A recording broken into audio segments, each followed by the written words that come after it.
And it doesn't make the front page of the Daily Mail. When Keir Starmer says we're not going to diverge from EU rules, that involves Keir Starmer lets cat out of bag on Brexit betrayal.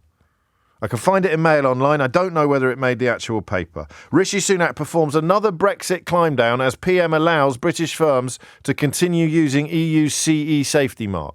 So that is literally and categorically the government... What's the word I'm looking for? Passing up an opportunity to diverge from EU rules. And yet when Keir Starmer says we don't want to diverge from EU rules, in exactly the same areas, it's a front page story designed to inflame the gammon.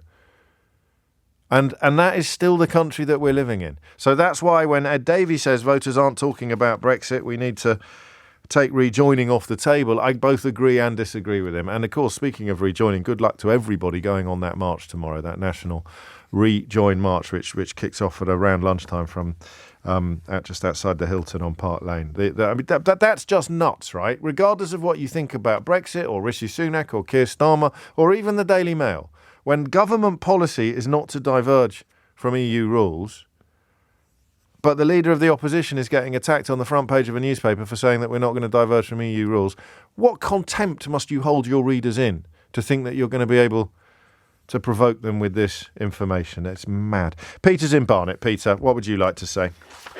Hi there, James. Well, you've just stolen my thunder, I think, because it's really what I was ringing up about. Is the fact that we haven't really diverted from EU rules, apart from a few things that you've already mentioned. But what's interesting, I think, I know quite a few people who were avid Brexiteers before the vote, and quite a few of them have said to me that they've now regretted that vote. They've understood that it was a huge mistake. Yes.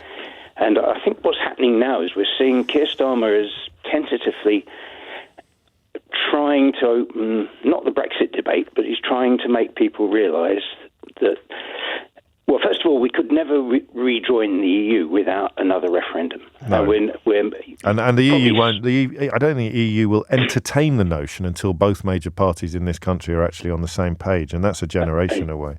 Absolutely.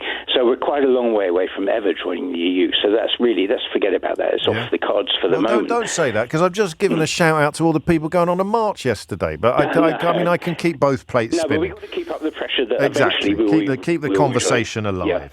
But I think what Keir's done is shown that we're running up to the election, and however distasteful we think about it, the Daily Telegraph, the Daily Mail and the Sun will use the Brexit vote to divide the parties coming up to the next election. So all they've simply said, as you said already, the Tory government hasn't deviated from EU rules. No. Hello? No, I'm listening to you loud and clear. Do you know what the problem is? I interrupt people and people tell me off for interrupting. I don't interrupt people and they think I've dropped dead in the studio or gone for a wee or something, Peter. I'm sorry. I thought you were saying hello. No. I was just making noises of agreement. I'll work on them. Right, sure, I'll work on them this weekend. No problem. Anyway, the point I'm trying to make is that we can see now that in the run-up to the election, it's going to be the Telegraph, the Mail and the Sun, and unfortunately GB News and all these other right-wing. But will it work with the friends you've been talking to? I mean, it's a diminishing constituency of people who are already on side. I think Net Zero might fall into this category. It's quite bizarre. It's as if they're more worried about a threat from, I don't know whether he's got a party at the moment, but, Farage or the lad from Lewis who wasn't Lewis, all these funny little parties coming up to the right of the right. I mean, will it work? Who is going to be appealed to by these sort of... It's a very good point. I suspect the election is going to be fought on the red wall seats, isn't it? That's really where the battle is going to be. Numerically, I think so, yes. Yeah. So those are the people that need convincing. They're stealing your Brexit and they're stealing your car. That's going to be the platform for the next... And that's what the Mail and the Sun and the Tory Graph are going to be. Yeah. They're the people they're aiming to talk and to. It depends how much you've got invested, because the people that talk to me and the people that talk to you about the mistake that they made in 2016 don't actually have that much invested in it. The loudest voices do, even in outside of the political and media sphere, you know, the ones who've spent their whole lives telling their family and everyone down the pub, they're never going to admit it. And the newspapers, sadly, are the same. So even if, and they must know, even the Telegraph has started running the odd piece telling the truth, but the rest of them, it's an entire career. It's an identity. Being a Brexiter was an identity. You know, I grew up knowing Bill Cash quite well. Bill's never going to admit that it's all gone horribly wrong. I mean, if he lives to be 506, it's never going to happen. It's part of an identity. It's like goes deeper than a star sign. So they're never going to turn around. And eventually, the journalism that Peter describes and the front page of the Daily Mail here, which is so fundamentally dishonest that it almost deserves a category all of its own, that is going to be appealing to an ever-decreasing circle of fellow travellers. You are attacking Keir Starmer for saying he doesn't want to diverge from EU rules, while cheerleading for a Prime Minister who has already essentially abandoned legislation that would have allowed us to diverge from EU rules. And why has he done it? Because it would have been bloody stupid to do so, as every fool knows. This is Brexit Britain. This is how broken we are. Someone should write a book. Ellie's in Kilburn. Ellie, what would you like to say? Oh, hi, James. Hello. Yeah, I'd just like to say that the divergence for a lot of the people in the Tory party and a lot of people who consider themselves business people means more profitability. I think we had a caller saying the profitability of treating your labour force badly, paying them less. That's one aspect of it. Yep. And the other aspect of it is the so-called externalisations that so many corporations indulge in, which is basically costing the country or the area that you're living and working in by dumping fuel or dumping waste or causing other disruption, that they can push the cost of repairing onto local government or local people. To take away the responsibility, and government does it for them sometimes. Gove just relieved house builders of a responsibility for ensuring that water is clean or something, didn't he? Exactly. Could we have done that in the EU? That's not a fair question to ask someone who's just rung in cold on a Friday morning, is it? But my feeling is that the EU has been moving more and more towards fairness for their populations, and that's in all areas of life. And business and the financial finagling crew in the city are one of the big reasons that they fought against Brexit, was to stop the sorts of intrusive investigations and rights that were going to come down the line for them if we stayed in the EU. I mean, to my mind, that's one of the biggest pushes that came. Well, the longer it goes on, the more water that passes under the bridge between now and 2016, the clearer it becomes that none of the stuff that was promised was ever going to happen. So what was the stuff that they were hoping for that they didn't tell us about? And there is an answer. The idea of a workplace that is bound by legislation, European Union legislation with regard to what it can make and how it can make it, but is not bound by European Union legislation with regards to the food that the workforce eats or the number of fire extinguishers that are in the work. We can have fewer fire extinguishers, spend the money on cigars. You know, we can have less PPE, less personal protective equipment, spend the money on a new car. That is actually plausible. I'm exaggerating for comic effect, but if I started talking about cladding on the side of a building, it wouldn't be comical at all. So in terms of what we are making, the rules will stay in place. In terms of the protections for the people making it, well, what Nigel and his mates have brought in is the opportunity for your employer to give you fewer rights than Johnny Foreigner. And you thought you were getting more. Not only did you think you were getting more rights than Johnny Foreigner, you thought Johnny Foreigner's life was going to get harder. My God, what an almighty con the whole thing is.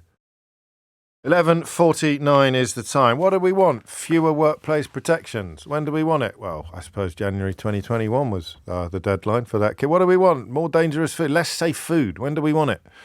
Tea time, please. Actually, Nanny, if that's okay with you. What do we want? More pesticides that have been banned in the EU, but you can still use here, including 13 that are considered to be highly hazardous. What's the alternative? Well, not diverging from EU rules, which is what Keir Starmer is getting a kicking for in some quarters this morning. And I mean, in many ways, Actually, I'm going to introduce Pete Foster now, the public policy editor at the Financial Times and author of the bestseller "What Went Wrong with Brexit and What We Can Do About It," which is out now in all good bookshops and probably most mediocre ones as well. Pete, when is a non-story a story on the Brexit beat? You know what, James? It is amazing that, as you say, Keir Starmer went to Canada for a conference of progressive people and said what he said before, which is that Labour doesn't want to diverge from EU standards. You know what? The Tories have said much the same thing, right? That on environmental standards, workplace standards, they don't want a race to the bottom with Europe. So he said that, but because he said to the Financial Times this week that he wanted a closer relationship with Europe, it was picked up in the media as a, Brexit betrayal. Keir Starmer announces he's going to have a betrayal story. So his comments got over-egged. And then the Labour Party overreacted by saying, we won't dynamically align with anything to do with Europe.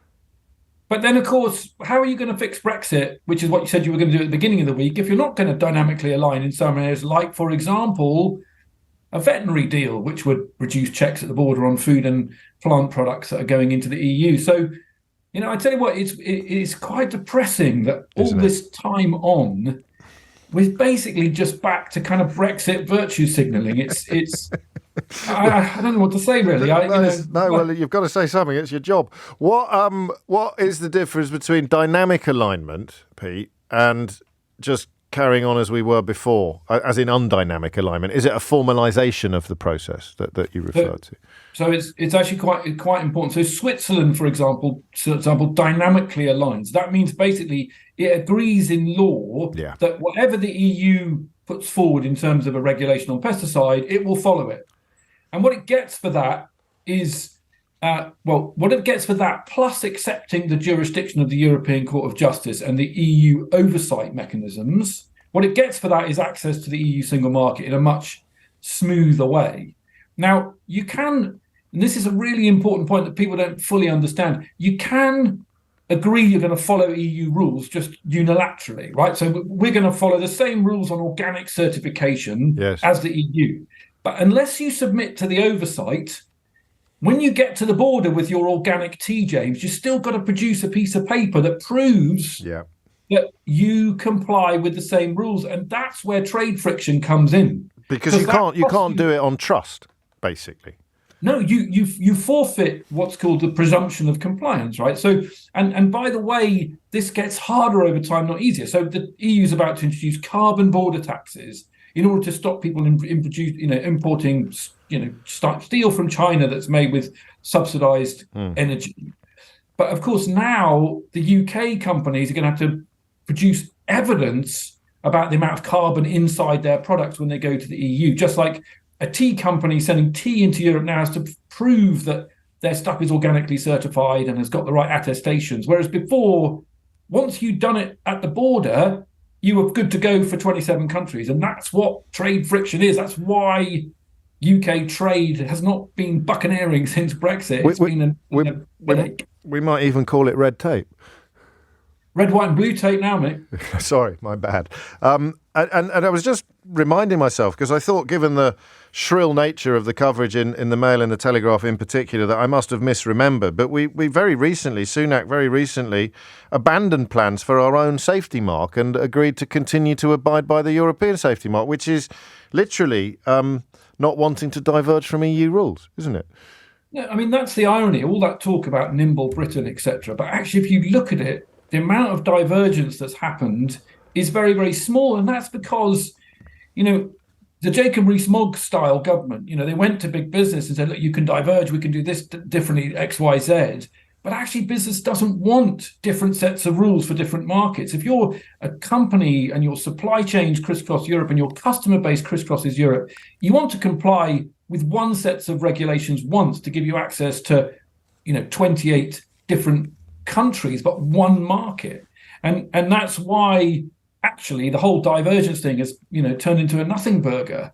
And as you say, well, one of the bitter ironies is that, Michel Barnier, remember him said that, we wouldn't let the UK become a certification hub off the coast of Europe. But essentially now as you said, by accepting the CE mark, you look at the back of your phone or any electrical, you'll see a CE mark. By accepting the CE mark that's valid in the UK, we are basically allowing Europe to be our certification hub. It's completely turned on its head. It's the exact opposite of what the Buccaneers promised. With no say on what those rules and regulations are, of course.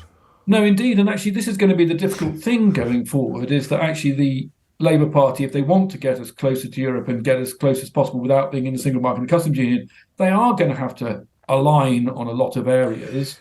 And we will be a rule taker, and that will require political courage. When the Sun runs a story saying, well, look, we've got to put a label on our mushrooms dictated by Brussels. The truth is we won't have a seat at the table. I mean, that may be the precursor to a discussion about, well, should we have some kind of seat at the table? Should we actually, seek some institutional access? But as you said at the top, James, we still seem to be at this betrayal narrative stage where any kind of step to reduce frictions faced by our importers, and that's good for business, good for investment, good for jobs, is still the betrayal of something which the polls would suggest most people have realised isn't working that brilliantly. That was my final question, because there can be little doubt that some outlets are going to continue serving up the nothing burger of betrayal for the foreseeable future. I mean, arguably, they've got nothing else on the menu, but is it losing political capital? Is it losing political valency?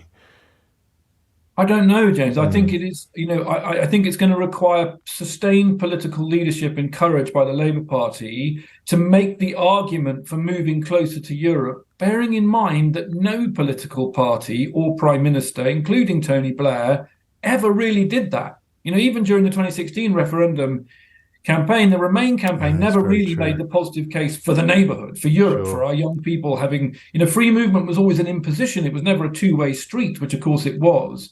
And so if the Labour Party are going to, as they say, fix Brexit or move us closer to Brexit without undoing Brexit, they are going to have to make the argument, the positive case for accepting some rules in Brussels for alignment. And what was interesting yesterday, I thought, is that when the firestorm came up as from the over-egging of these comments, the Labour Party kind of twitched at the first hurdle. The statement they put out was a statement designed to put out that fire rather than go, well, yeah, okay, we will align, actually. Yeah. That'll be good for our... Well, I have seen a subsequent comment where he said, I didn't say anything that the government hasn't already committed to. But that, you're right, that initial reaction was one of, whoa, put this fire out, not say that's not actually a fire.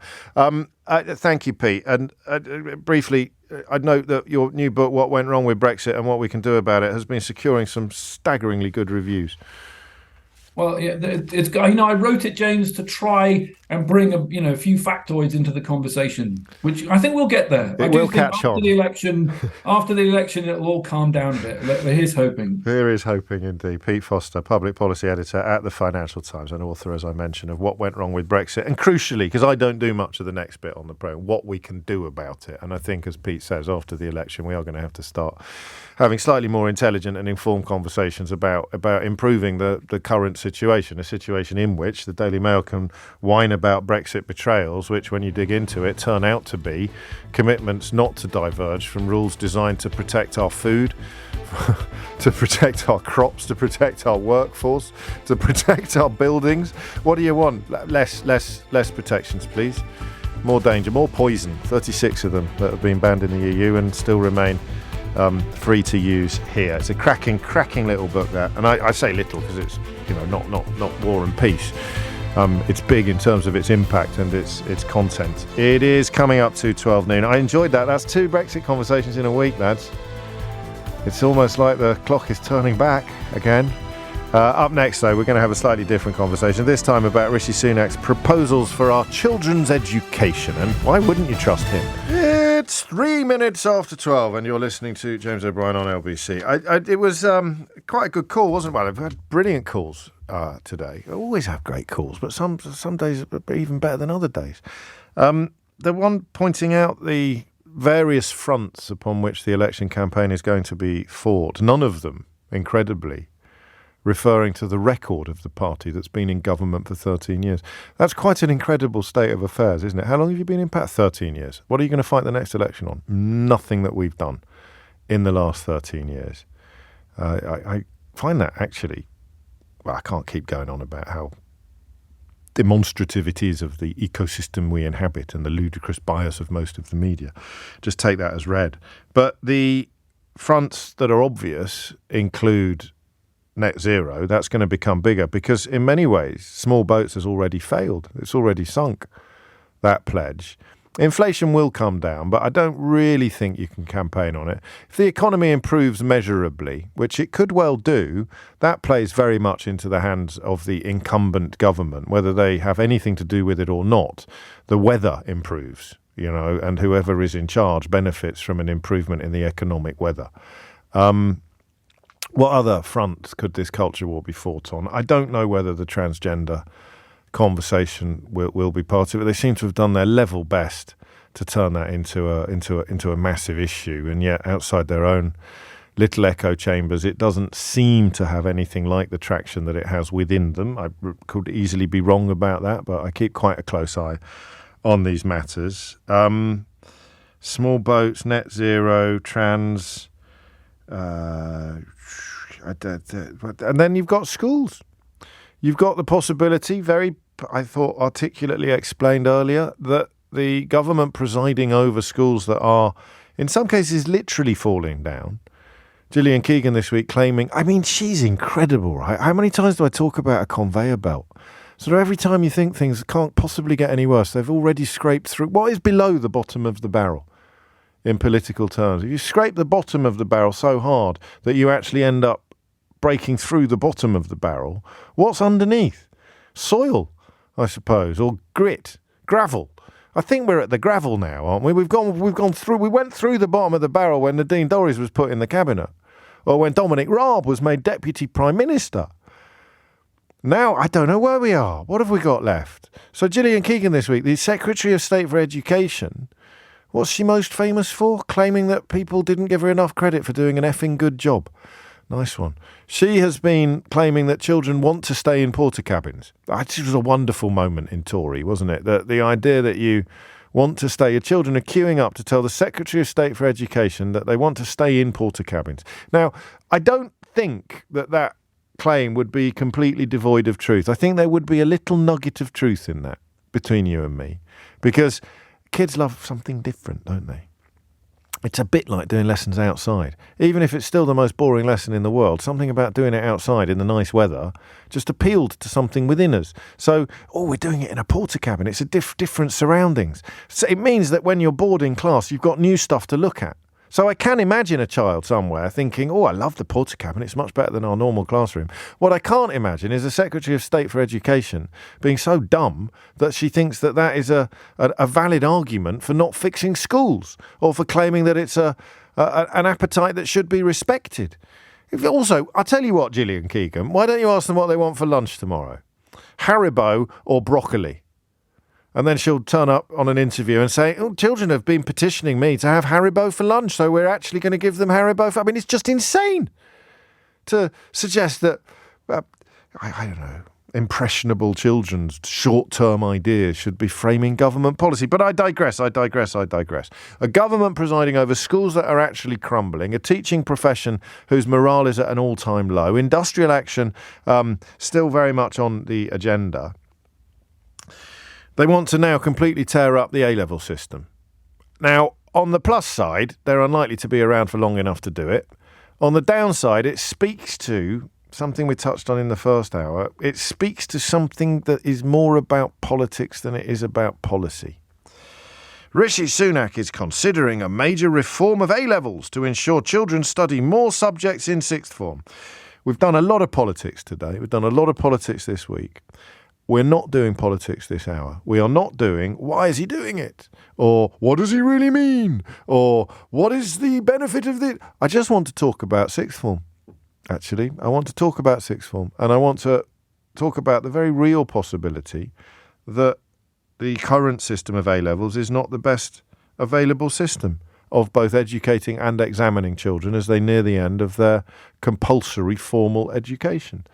I got a child in the final year of A-levels, and some of their friends are doing the baccalaureate, including at one, I think, London independent school, quite a high ranking London Independent School. I think doing the baccalaureate removes you from the league tables. So it's quite a bold move by a head teacher to say we won't be doing A-levels anymore. We will be doing, I think one of them is even making up their own system of examination because they are dissatisfied with A-levels. Now, the problem with private education is that it's brilliant for the people that avail themselves of it, but not necessarily brilliant for anybody else. So just because one very high-achieving academic private school has decided to dispense with A-levels and pursue either the baccalaureate or their own bespoke education and examination system, which they wouldn't have done without consulting Red Brick and Russell Group universities and saying this is what we're going to do. Will our pupils, when they're applying to you, be in any way negatively affected or positively affected? I would imagine that they've had feedback from those universities saying, well, it may actually improve their applications. Otherwise, there's not really much room to do it. It can be a depressingly transactional place. Education, particularly private education, because parents who pay for improved circumstances expect a tangible benefit, a tangible improvement in what they are paying for. So I can't imagine any school would dispense with A-levels without being confident that it will give their pupils a measurable advantage over children still doing A-levels. But that doesn't mean that it would be the right thing for every school to do. Necessarily. Do you see what I mean? So the question really is both deep and shallow. And it is this. Are A-levels a bit past it? 0345 6060 973. The idea of picking 3, usually subjects, at 15, 16, and then studying nothing else for the 2 years that you remain in school. And remember, it's different from when we were kids. You have to stay in school now, or you have to stay in some form of education for that 2-year period. You can do an apprenticeship. You can get paid, actually, but you are also being taught while doing that. You've got to stay in some form of formal education until you're 18.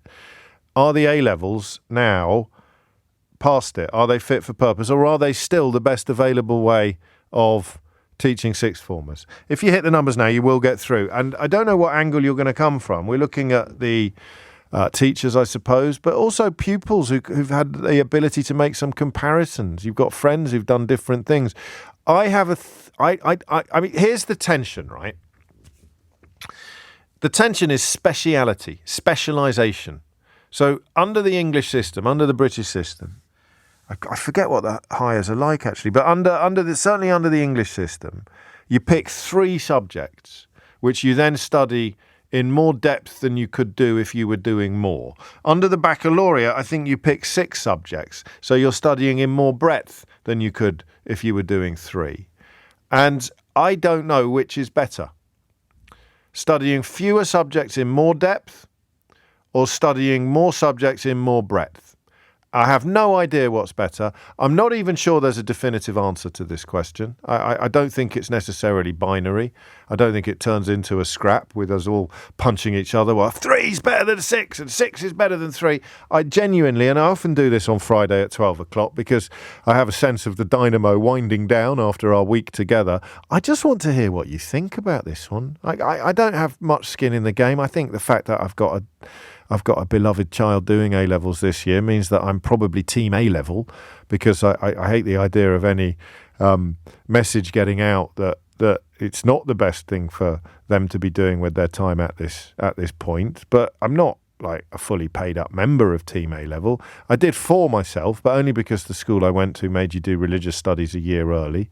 And I listen, I'm a rubbish student. I'm one of those idiots who does nothing all year and then crams like a... I nearly swore then. Crams like a mad thing in the sort of night before or the week before the exam, does well in the exams and then has forgotten it all by tea time. It's shameful, really. I used to be proud of that. I used to think it was a sign of a really good brain, but it's a sign of an idiot. If you've got a good brain, use it all year round and then benefit from what it is you've learned for the rest of your life, instead of looking back and thinking, oh, I wish I'd worked a bit harder at school, not for grades, but for knowledge. So I don't know what is better, to do fewer subjects in more depth. And also, it may be, I did my levels in 1990, possibly things are different in 2023 or 2024, when it will be next that children sit A-levels. What is better and why? And it's not a right answer or a wrong answer, I don't think. It's just a bit of a shared conversation. I like it when we do this. No one's going to win this hour, all right? No one's going to lose. We're just going to compare notes. My feeling is that it's probably, in 2024, it's probably better to do more than 3 subjects. More and more degrees seem to be mixed. More and more, there are fewer and fewer narrow career options for young people. The idea that you'll do the same job at 50 that you were doing at 25 seems to me to be less likely than it was when I left school. But I don't know. On the other hand, what's the difference? I mean, what are you going to do? Just a double GCSE rather than a quadruple GCSE? What is the level of depth that you go into? So I do not know, is the short answer.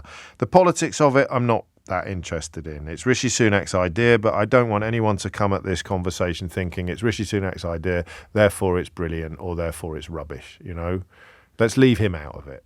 The question is this: should we, as a country, as a nation, should we be looking at how we educate sixth formers, or is the A-level doing very well, thank you? Imperfect, because nothing is perfect, but definitely not something that should be replaced by a lot more subjects, a wider range of subjects. The proposed reforms would also see English and maths becoming compulsory. So we can add that bit to the list. That's specific to the policy. There's a problem with being my age, is that you stop imagining it's you. What age does that happen? You notice it a lot with right-wingers, where they're in favour of national service. But, of course, if they were of the age when they'd be required to sign up for national service, they'd be running for the hills with their pants around their ankles quicker than you could say, oh, don't stop me during lockdown. But I'm all in favour of stop and search of young black kids. You know, that kind of attitude. If it's happening to you, somehow different. But there's an age at which you stop imagining education issues applying to you and just imagine them applying to other people. So I'm thinking, yes, it would be a splendid idea for young people to study English and maths until 18. And in my case, the idea of being forced to study maths for another 2 years, it would have driven me round the bend. I was forced to study maths for an extra year anyway, because I did my O-level a year early. Again, just part of my school policy, no mark of particular skill on my part. But we had to then do an AO level in statistics, and you'd already got an O level. And if you weren't very good at maths, if you weren't very enthused by maths, it was just it was like purgatory. It was like a holding pattern. It was a year sitting next to my mate Adam playing hangman and noughts and crosses for a year. Statistics, AO level statistics. So what would I study for 2 more years after that? I've already wasted a year. So I don't know, actually. I was about to say that's a wonderful idea, and then I sort of remembered how 16, 17, 18-year-old me would have felt about it.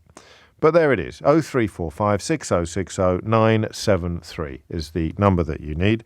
Do we need to rethink how we educate sixth formers in this country, or are things perfectly good as they are? Thank you very much. It is 12:19. You are listening to James O'Brien on LBC. We're just wondering about sixth form. Everyone does it now, so it's not a topic. Sometimes back in the day, I'd think, should we be doing this? Because, of course, a lot of kids leave school at 16. But you've got to stay in some form of formal education until you're 18 now. And there is a suggestion that the A-levels are no longer fit for purpose. And alongside that, a suggestion that everybody should be forced to study. This is compulsory. It's not, and it is a real proposal. It's not like... You remember Rishi Sunak abolished compulsory car sharing yesterday. That was good, wasn't it? I loved coming into work today without having Dirty Gertie from number 30 sitting in the back of the car banging on about her bunions. I've said a lot of bad things about Rishi Sunak recently, but abolishing compulsory car sharing has been a real benefit to me this week. It's an absolute pleasure to sit back and put on some nice tunes, put my feet up, metaphorically speaking, relax on the way in, so I'd no longer having Dirty Gertie from number 30 bending my ear. But Sunak wants to add compulsory English and maths to that as well. So we can do a side order of that if you want, and if you don't, that's fine too. Julie's in Malvern. Julie, what would you like to say? Hi. Hello, the first thing is, please, I do not support anything the Tories do or say. So I just they must do something. You can't have that. There'd be the occasional thing that they get right, surely, Julie. No. Okay, carry on. Right. So I have 4 adult children, and none of them did A-levels. Really?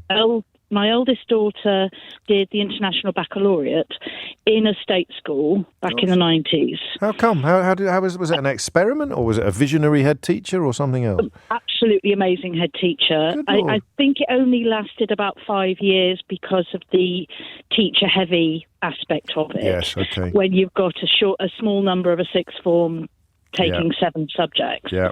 But it did mean that she was able to study 3 languages at higher level, which is what she went on to do at university. Oh, fantastic. And she was also able to carry on with maths and English and science. Through choice, that's what she wanted to do. Yes, she couldn't have studied the subject she wanted to do at A-level. Gosh. So for her and her now husband, who they met at school, at 16, and they're now 36. Oh, that's lovely. And he did the baccalaureate as well, and he's went on to Cambridge and got a first at Cambridge in natural sciences. So it wasn't anything that limited them. It gave them a broader a list of subjects to study. My other 3 children all did BTECs and all went to university as well. So and they've done well too, and they're happy too. So is there a better or worse, or is it bespoke? I mean, is it candidate dependent? Some candidates would flourish doing the baccalaureate, some will flourish doing A-levels, and some will flourish doing BTECs or whatever the modern equivalent is. Absolutely. The A-levels was never an option for the other 3. They just weren't those kind of people. And my eldest daughter we sat there for weeks and weeks going, well, what A-levels would you do? And she just couldn't narrow it down. So then the school offered the baccalaureate, and it got a more UCAS points than people that did A-levels. UCAS points, of course. That was the bit that I was missing in my introduction. So the system does accommodate it. You don't need to have a special arrangement with the universities or anything like that. My bad. No. What elements of public schools do baccalaureate, they do and BTECs as well. If you get a distinction at BTEC, then you get more UCAS points that somebody that's done 4 A-levels. What elements of the baccalaureate, as it stands, are compulsory? Do you have to do some subject? Yeah, you have to do English and maths. That's what it was. The international, you had to do English and maths. But you chose 3 subjects at higher and 4 subjects at a sort of lower level. So it's a total of 7? Yeah. Okay.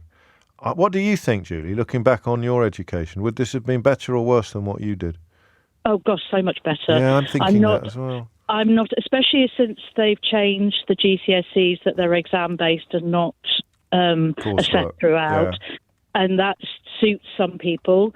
It would never have suited me. I didn't do my A-levels until I was an adult. Right. But the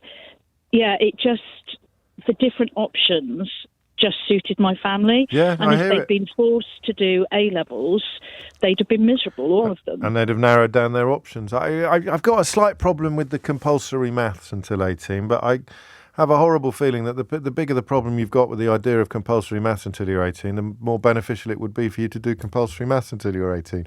That's often the nature of compulsory things, isn't it? And I know I was educated by monks, so the idea of things that you don't enjoy being good for you, and I don't mean that in an appropriate way. I just mean it in that kind of Jesuitical or Catholic way, penance. I don't know. Thank you, Julie. That's a perfect start. Orland's in Hackney. Orland, what would you like to say? Hi, James. Hello. Lovely to speak to you. I'm a huge fan, especially on all things Tory governance that you talk about. It's a bit of a recurring theme, this. I don't want to alienate my Tory listenership, Orland, but anyway, on we go. Well, you might be able to hear from my accent. I live in London the last 11 years, but I'm originally from Ireland, and I used to be a teacher. But in Ireland, the International Baccalaureate is kind of not really common because we have the Irish Leaving Certificate, which is very similar in structure to the International Baccalaureate. Right. So you have to do English and maths until you're 18 years of age. Okay. You also have to do Irish, by the way, which is maybe slightly problematic in my opinion. Well, let's not go there because we'll be opening all sorts. But I'd love to speak a bit of Irish. Yeah. I mean, it is great, but I think maybe compulsory post 16. I think maybe is a bit. I hear you. No, I hear you. But don't ring in to respond to that. I don't want the Irish Inquisition. Carry on. Nobody so basically, the issue I kind of have with the A levels is it's just too specific and too specialised, too atomized, too early on, and you need to get a broad education for as long as you can, because life is very atomized afterwards when you go to university or you go into the workplace. So it's good to English and mathematics are the two fundamentals, but you should also maybe try to be studying at least one science subject. Do you know you're right, aren't you? Language. So we do this weird thing. Maybe it's a Victorian legacy. So much of what's wrong with this country is where we're almost proud of what we don't study, aren't we? We're almost proud. I used to be one of those people, and a little bit of me, I'm ashamed to tell you all, and a little bit of me still is, that thinks it's somehow cool not to be good at maths because it means you're artistic and creative and literary. Yeah. But it's daft, isn't it? Because it also means you don't hang on to as much money as you would do if you were better at maths.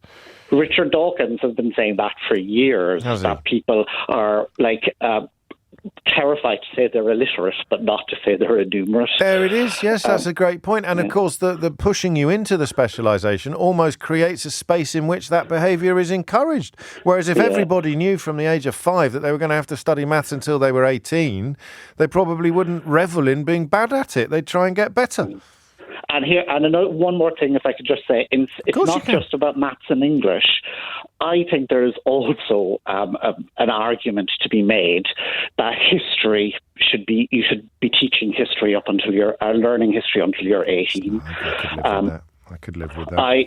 It's just so fundamental, and we just see what's happened in this country over the last number of years when people don't understand their history. Indeed. What did you teach, Orlan?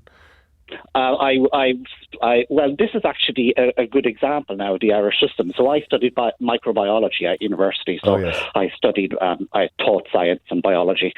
But for example, I couldn't get into university in Ireland without having a foreign language. So I studied German. Really? And I wouldn't be able to go. You can't enter university if you don't have a foreign language. So that's. Well, I did not know. Well, of course, if you're doing more subjects at a higher level, then that becomes a much more managed. And that's another example of why it's such a good idea. Thank you. I like that.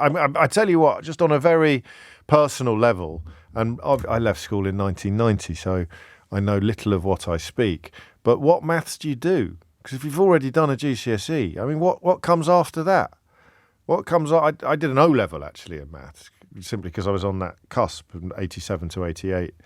But what do you do after that? So you've done trigonometry. God, it was getting really tricky. I'm helping my 15-year-old with homework, and I've got no idea what's going on. What maths would I have had to do after that? After SOHCAHTOA. Do you remember SOHCAHTOA? SOHCAHTOA, anyone? SOHCAHTOA? And BODMAS? BODMAS and SOHCAHTOA. What comes after that? What would I have been studying? I can still remember bits of it, but I mean, I was struggling already. I only got a B at O-level, which was a bit stuck out like a sore thumb on my results sheet, that B. But I don't know, what would you carry on? Do you see what? And what if you were brilliant? What if by the time you were 16, you'd smashed it? What would you study? Anyway, these are possibly not questions that we need to be concerning ourselves with. 12:33 is the time. We need some A-level defenders, don't we? We need some A-level defenders. So far, the idea of doing more subjects at sixth form level with a side order of compulsory maths and English is enjoying almost unanimous support. Look, it might have been BEDMAS for you, pal, but it was BODMAS for me, all right? I'm not getting involved in this. And no one knows what SOHCAHTOA was. SOHCAHTOA is trigonometry. So if you're trying to calculate the sine, you need the opposite and hypotenuse, so SOH, so. If you're trying to calculate the cosine, you need the adjacent and the hypotenuse. SOHCAH, and if you're trying to calculate the tangent, you need the opposite and the adjacent. TOA, SOHCAHTOA. I must have told you what our teacher did for this.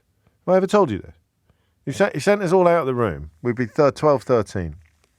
Remember, this was a different time. You'd call social services now, probably quite rightly, but there were much worse things going on in that particular school. He sent us all out of the room, and we all had to come in one by one. And you weren't allowed to sort of peek round the corner of the door or listen at the door. And we walked through the door, and he stamped quite hard on so you close the door behind you, and he stamped quite hard on your foot. And then you went and sit down. And you're thinking, what the hell has just happened? This is the maddest thing.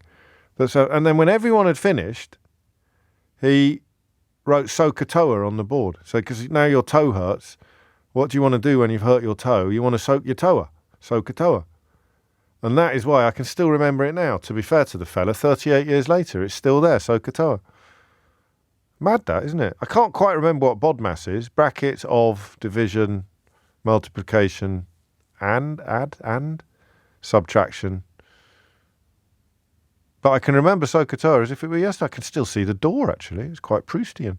Anyway, we digress. 12:35 is the time. Becky's in Sunbury. Becky, what would you like to say? I do think the A-level system needs to work, but not to be made more stringent. Not stringent isn't even a word. Not stricter, compulsory English for you, my love. I left school at 16 in 96. And my daughter's just gone to uni now. Yes. With 2 A-levels. Fantastic. I just think we need to be realistic with children's abilities. We need to stop this one-size-fits-all education system that only works for perfectly normal, perfectly average children. Yes. Because it doesn't work for so many. My daughter's got autism. She did maths and further maths A-level. Gosh. She started doing psychology and was predicted a U. Oh. And we decided, let's not bother with that. Some universities wouldn't even look at her because she wasn't doing 3 A-levels. Right. The one that she's at now, which luckily was her first choice, contacted her and said, why are you only doing 2? And she explained that, she's not good. I mean, she's brilliant, and I'm very proud of her. But if she could answer a psychology exam in bullet points or an English essay in bullet points, she'd be great. She can't do the fluffiness that's needed. So she'd be the polar opposite of a candidate who benefited from having to study 6 or 7 subjects right through to completely. But she loved history at school. Absolutely loved history at GCSE, but because she couldn't put all of the extra words that are in, she could give you the points and give you the dates and tell you all the people, but the fluff around it. So she could she'd be brilliant in a pub quiz. Completely. Or in a multiple choice, but not in a write an essay type scenario. Yeah. But how? I mean, I listen. This is absolutely pertinent. But how pertinent is it to the big picture of what the national system would look like? Because all you need to do is be assured that accommodations will be in place for students like your daughter. Because they're not accommodating students like my daughter. No, I know, but under the new system they will. That's what I'm saying. This isn't an argument against changing A-levels. Because I think the problem is to acknowledge that the education system needs reform, but not actually reform it in the right direction is what they're doing. You might be right. But what would you do? What would you do? What would I do? Yeah. I would put increase the money into SEN. I would put back coursework into GCSE and A-levels because some children just can't cope with exams. Yeah. So many children, their exam results are not a true reflection of their ability, but they're expected to sit in a room, shut their mouth for 2 hours with untold pressure, being told, this is your life. You screw this up and your life is over. Yeah. And it's wrong. It's wrong. I left school in 96 with just my GCSEs, and I'm currently at university. Oh, brilliant. It's not the end of the world. No, I think you're right. I mean, I don't think, as the conversation is proving, really, that no one's really got the full answer to what needs to be done differently. But there's a broad agreement that we can certainly improve on where we are now. Yeah. What are you studying at university, Becky? Mental health nursing. Oh, brilliant. How are you getting on? Best thing I've ever done. Well, there's certainly not going to be any shortage of work for you, is there? Well, that's it. That's a sad truth, actually. That's great. And a timely reminder, actually, that one thing that would be nice to change would be the idea that it's all or nothing in that little window of your life between 16 and 18 and everything hinges upon it, which is clearly not true. But I don't know how you change that. If I could live my life again, if my life was like a jigsaw, no, not a jigsaw. If it was, what am I trying to say? If it was like a row of dominoes, I would like to move the dominoes, and I'd love to do my degree now because I'd really, really appreciate it. and I'd really benefit from that exposure and that time and that space, and I'd get so stuck into my books, and at least I think I would. I'd probably still faff about and spend all my time playing snooker, but I think I would be much more attuned to academia now than I was then, straight out of school. And remember, I've been at an all-boys school from the age of 7 to the age of 18, so getting into a mixed environment was somewhat distracting, to say the least, and all the other stuff about living in London after being at a boarding school in the middle of North Yorkshire wasted on me, really, my degree. Thank you, Becky. Luke's in Farnborough. Luke, what would you like to say? Oh, hello, James. Hello. Yeah, nice to talk to you. First-time listener. Oh, no, so first-time caller, even. That's all right, first time. No, carry on. What made you pick up the phone? So I'm actually a college student at my local college, yes. And I think that maths is important, and, doing 6 subjects, it does give you a variety. But I don't think it'll necessarily increase, students' performance. I don't see how it benefits students, because if you do 6 subjects, you're ending up going to choose subjects you don't enjoy. And I think there's better ways to do subjects like maths that are important in later life, but just, doing it in another fashion, like doing in tutorial lessons. Yes, I hadn't thought of it like that, doing subjects that you don't enjoy. I mean, we don't all enjoy all of our A-levels, do we? I mean, you've got to, if you've decided, if you're on the conveyor belt and it's a preconceived certainty that you're going to do A-levels, then you tend to lean towards the ones that you find least boring, which means mostly. What are you doing at the moment? So currently I'm doing politics, business and history, so they're all quite essay-heavy subjects. Yes. But for me, I chose business especially, actually, was because of the maths, because I'm not, I want to be, a journalist, actually, like you, but I was thinking, at least a journalist, Luke, not necessarily like me. Let's be careful what we wish for. Sorry, there's a train in the background. If you can hear that, I'm currently at the station. That's all right. I don't want you to miss it. But what about the if I stuck compulsory English and maths on the side of that, you think that your experience would be diminished? Yeah, I think so. Okay. And I think and I think we can learn maths based on how students will use in the future. So I don't think necessarily learning, like you mentioned, the Sokotoa would be very useful. No, it depends what you call it, doesn't it? Because Martin Lewis is brilliant on why we should be teaching more personal finance-related mathematics than, traditional academic mathematics. If they called it that, then I think both of us would probably change our minds. We're going to teach you how to recognise the importance of interest rates and inflation and mortgages and pensions and all that kind of thing. Good luck with your studies, mate. Thank you. Good luck with the journalistic ambitions as well. Hugh's in Driffield in East Yorkshire. Hugh, what would you like to say? Oh, thanks for having me. Yeah, very welcome. I was a sixth form college music teacher for about 30 years. Oh, yes. And my concern is the way that the present government seems to be sidelining all arts subjects and depriving people like me, if I can just do a little bit of background. Of course.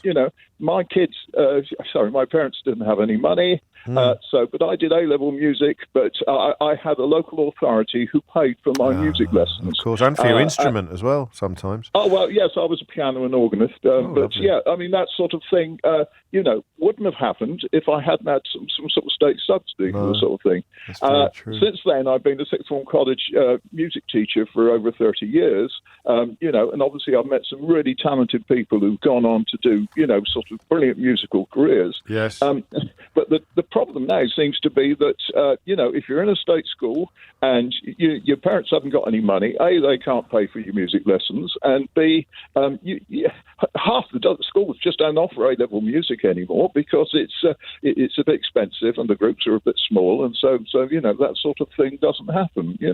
I mean, it's a very good point. I mean, does the prospect of doing more subjects at A-level maybe increases the likelihood of doing a bit of music, but probably not.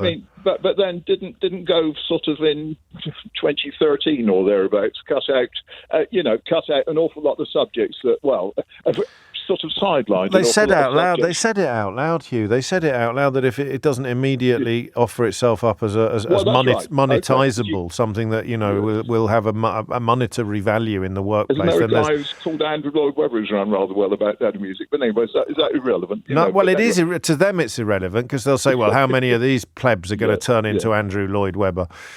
But I'm sure there must be an awful lot of talented musicians around who aren't getting the opportunities that I did. I'm certain of it. 50 years ago. And you don't have to turn it into a livelihood like you did. The benefits and the pleasures and the joys of being able to play a musical instrument will absolutely, yes, augment any existence. They'd augment any existence, wouldn't they? Yes, absolutely right. Yes, I'm sure that, kids are being sort of, deprived of this sort of stuff. Not at private schools, of course, not the children of the cabinet, or indeed myself. I'm not anyway fighting shy of that distinction. But the schools, the fee-paying schools, always looking at opportunities to encourage children to have a broader palette of experience, a broader cultural palette. But the government's control of state schools has seen that narrow over the last 13 years. Be a wonderful thing to introduce. And they tried it at primary schools, even relatively recently, an instrument for everybody. But that was local authority driven rather than central government. Hugh, thank you. It's 12:45. It is 12:48. Not for the first time. I found myself thinking during the World Cup, actually, the last World Cup, it's happened.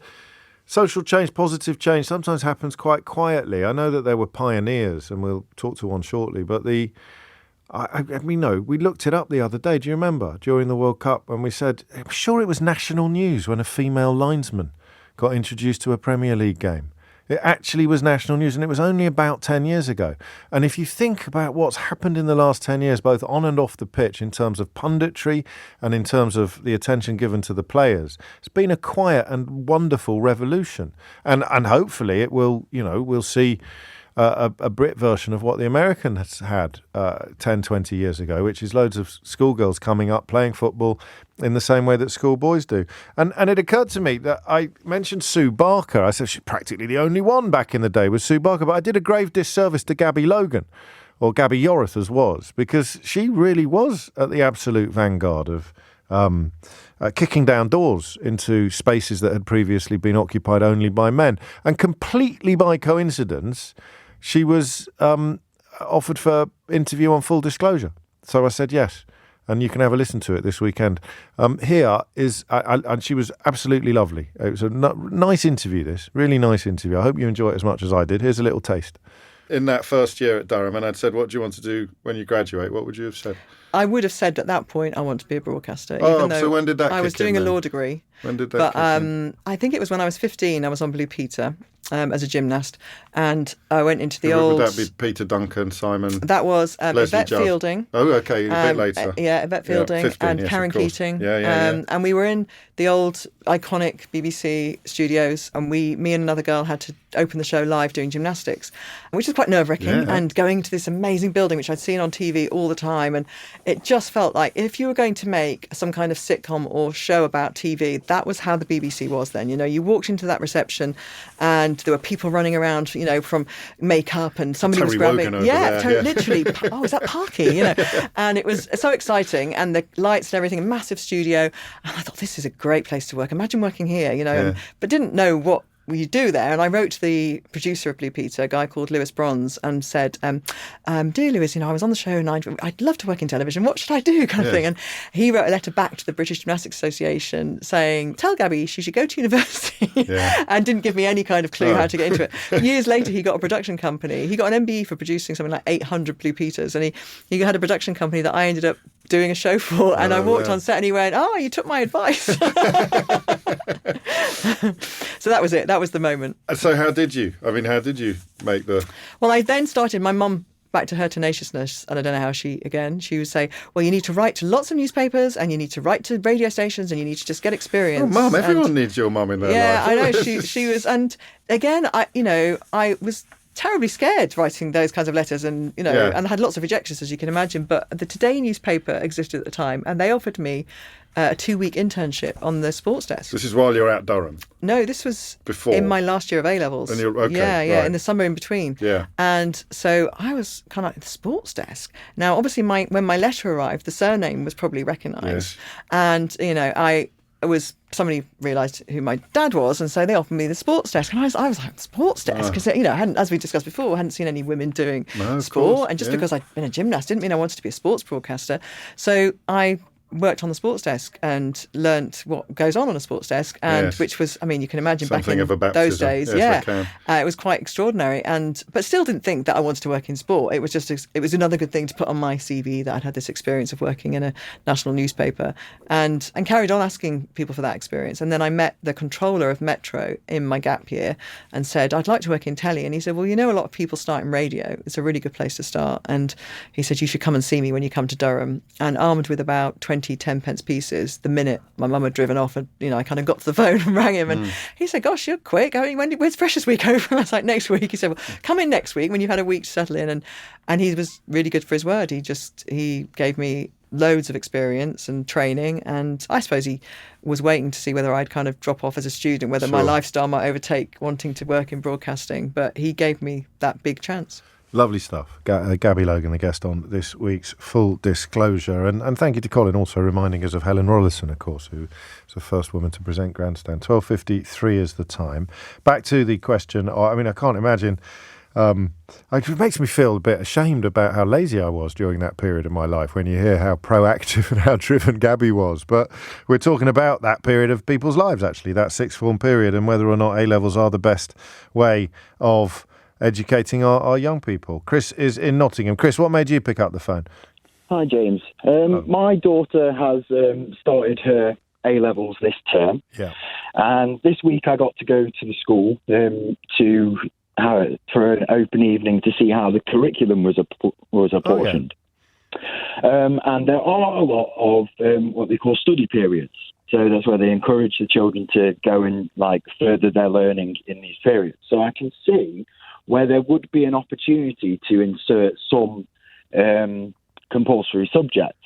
However, I don't think that it would be good to make certain children do subjects that, one, they don't like, and two, it doesn't serve the specialties that they've chosen. So in my daughter's case, she had to decide not to do English language so that she could do her 3 subjects that she wanted to do. Yeah. Whereas English language would really benefit the 3 at least 2 of the subjects. So it got squeezed out, did it, by her choices? Yeah. Right. So if there was a pool of compulsory subjects of which children could choose one that benefited their specialty. So if you were doing science, you might want to do maths. I think English and maths, the calculation is that compulsory English and maths benefits everything, not just within the context of your specialties, but for the rest of your life, especially if we call it finance rather than maths, and it's teaching her how to look after her money and understand interest rates and mortgages and pensions and inflation and the cost. Do you see what I mean? Yeah, that's a fair point. That is a fair point. That's why with your Irish caller talking about history, I would actually say they should be taught politics so that they understand what their vote is and how their vote There's a lot of crossover, actually. When you say politics, a lot of what you're thinking of will be history, won't it? And that is why my daughter is doing politics and history. Yeah, that's what I do. As well as alongside her art. But equally, if there are some, if there are compulsory subjects there, so say there's someone who wants or needs to do A-level maths for the career or profession they want to go into, they then have to maybe exclude a different subject that they might want to dabble in or try and see if that was a field they might have wanted to go into, but they've had to choose maths. Well, you've still got 5 other. No, not bad. You've got 5 others at the moment. You've got a maximum of 3 to choose with nothing compulsory, and under this, you'd have 5 to choose with 2 compulsory. So it's got to be an improvement for that sort of. Oh no! I'm for it. What I'm saying is, if you can only choose 3 at a point now when it's not compulsory. Oh yes. If you could choose maths, it would allow you to say take. I don't know, art, or technology that you wouldn't have been able to because maths is core to what you want to do in future. Therefore, you had to choose maths as part of your 3. Got it. So there's benefits for both of it. There are. For it being compulsory. Yes, and that's why we conducted this conversation in the way that we did with a little. I might do this more often to say at the outset, no one's allowed to win this hour. Every contribution, every opinion is equal or equally valid, equally interesting, and yet there is a growing, a genuine sense that with Becky's daughter reminding us of the importance of accommodating neurodivergent students as well, but a general sense that we can do better than the A-levels, which would probably not have been the flavour of the conversation if I'd pegged it all on Rishi Sunak suggesting that we can do better than A-levels, because he has developed this week or this month or this year whatever the opposite of the Midas touch is, when everything you touch turns to shocking amounts of sewage. It is... I squeeze in one more. Can I squeeze in? I can't really squeeze in one more. Especially not if there's a delay on the line to Barcelona. I can simply apologise to Paula and say that I won't have time, but I have a rough idea of what she was going to say, which is there's too much focus on the university entrance element of the final examinations as opposed to a sort of broader lessons for life and a snobbery attached to thinking that A-levels are sort of golden keys. I would agree with that. I think the baccalaureate would probably help, or some form of less or wider learning.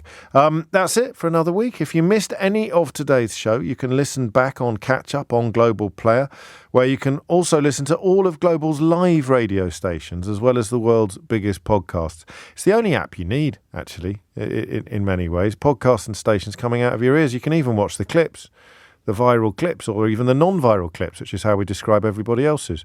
You can rewind live radio on Global Player, download it for free from your app store, or head to globalplayer.com. Coming up at 4 on LBC, it's Tom Swarbrick, but now it's a fellow viral clip merchant. I've got a full bottle of water here, and I'm prepared to use it it's Sheila as a missile.